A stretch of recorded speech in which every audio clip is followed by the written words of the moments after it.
Sup guys, Spacey here, and if you're watching this, then I just launched my all new Speedpaint channel. Now, Speedpaints have been something on my mind for years at this point, probably since I started to take art seriously again at the start of the decade.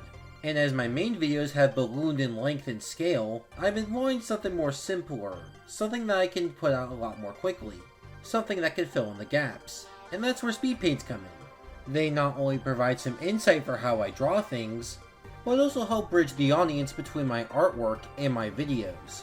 It's not completely foolproof, but hey, I would rather die trying. So yeah, if my speed paints sound interesting to you, then go check out the channel in the description below. But I'm not making this video as a generic advertisement. No. I'm also here to describe my art process as well, which not only allows me to show off how I do my artwork, but allow me to showcase what programs I use, and even some tips and tricks I have. Now, this isn't a professional tutorial at all, as I'm just a self-taught amateur, but I do hope you get some value out of this video, no matter what kind. So no more generic preamble, let's get going. Also, first note immediately, I'll be screen recording this using OBS. This isn't how I actually record my speed paints, but in order to demonstrate how I do things, I need to show the program itself, which isn't how speed paint functions work in art programs. So if you ever notice the discrepancy between the art process and the actual speed paints, well, this is why. Anyways, back to your regularly scheduled art process. So, the first thing I do whenever I start my art process is setting up the speed paint recording. Now in my case, I use the art program Krita. It's free, open source, and has a ton of features. Out of all the art programs I have used over the years, Krita is my absolute favorite, and I would recommend you download it yourself. But quick tangent aside, I'm going to be using Krita's recorder docker in order to record my speed paint. Now the recorder settings I have aren't that much different from Krita's default. I still keep it to 30 FPS, JPEG, 80% quality, and all that other funky jazz. The only things I really have to change are the resolution, mostly because I like to work around 1080p canvases, which the default amount I usually use is a lot larger than that. It also saves on disk space and makes exporting a lot easier too. But yeah, once I set up the recorder, now it's time to sketch the work out. This has been the biggest change in my process during this modern era. Now, my digital process for the longest time was in flux, mostly because I hopped around to different art programs, trying to find one that fit me the most. But probably my biggest change, and also the latest one to date, was how I created the sketches.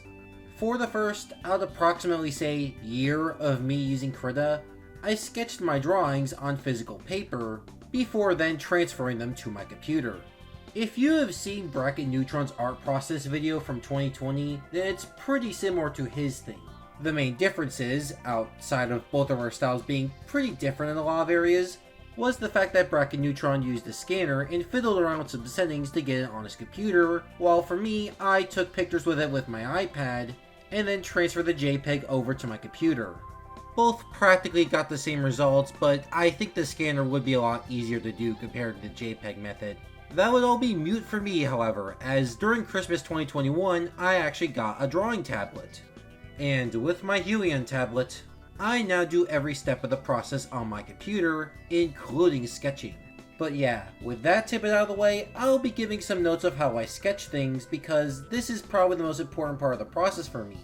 Mostly because this is where most of my cartoonist energy ends up going. Creating dynamic poses requires some good sketching. Personally, I have two tips for people who want to start sketching. Firstly, I would highly recommend reading the book Force, Dynamic Life Drawing, which provided me a lot of solid tips for how to draw better anatomy and to get more dynamic sketches. It's a pretty versatile book, all things considered. Get it via whatever methods you can. I guess the tip's a bit of a cop-out, but study material in general is how you will be able to improve your art. You can only continuously draw for so long before you eventually hit a brick wall, in which you need to learn some knowledge in order to get over that wall. The other tip, however, is a lot simpler, and that's using references. Yeah, incredibly obvious tip any artist could say, but the interesting part is how I use my references. Because I don't directly put them in the art software itself. I always found that method clunky. What I use for image references is a program known as PureRef, which is another free open source program. Some basic features of the software include being able to copy and paste or even dragging in images into the program, being able to freely resize all the images, zooming in and out, resizing the window, and much more. Since using PureRef, my workflow has improved a lot. And if you also feel like putting refs in the art program itself feels clunky, then PureRef is the program for you. But yeah, I don't really have much else to say for the sketching. I use construction with an extra emphasis on line of action or get the poses I want, and that's pretty much it. The only other thing I have to mention is the fact that I do sometimes sketch out the backgrounds parallel with the characters if the background is complex enough. The drawing I'm doing right now doesn't have that because it ostensibly has no background, but I also implement the same practice for simpler backgrounds too. Really, it's dependent on what the drawing needs to look good. But yeah, now we are done with the sketching process, and it's time to move on to the next step. But first, let's set the sketch layer to 50% opacity. This is so that we don't confuse the two layers when we start the line art. Oh yeah, line art. So when I'm done sketching my current piece, I switch from my more pencil-y type brush to something more markery, as I would like to describe it as. Then I trace over the original sketch, being mindful of all the details that are added or removed, alongside touching up any mistakes I made along the way. I also end up using a stabilizer in order to make my line art smoother.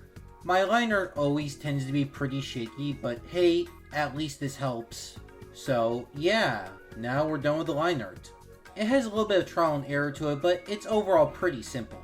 After that, we start to get into coloring. We make a new layer for the coloring, alongside hiding the sketch layer since it's not that useful at this point. And then we use the bucket tool all over the place. What of it? It does massively help that Krita has an option to allow you to use the above layers as sort of a guide for the fill tool.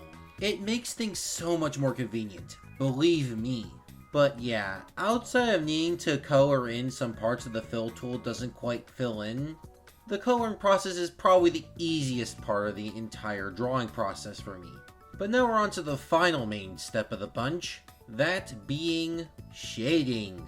And to be honest, it's mostly just a combination of line work and coloring for me. Find the areas to shade based on the imaginary light source and then fill it in from there. An extra note I do have about the shading process though is that I do change the layer style from normal to multiply. This ends up creating a much more contrasty style, which personally is what I use for shading. Though at times more deliberate colors do tend to be used. And after messing with some Krita features in order to get a good background or create more atmosphere, that basically means that the drawing is complete. I then finish up the recording as now the drawing is officially done. I then do the whole exporting thingamajig, and that's pretty much it. There is a very important note regarding the exportation of the video, however. That being, cropping in the middle of a recording absolutely messes it up.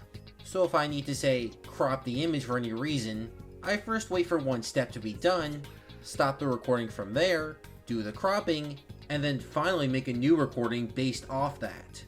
It's a bit tedious, but it's understandable why it has to work the way it does. It's not even that annoying once you remember it, so it doesn't really affect me much.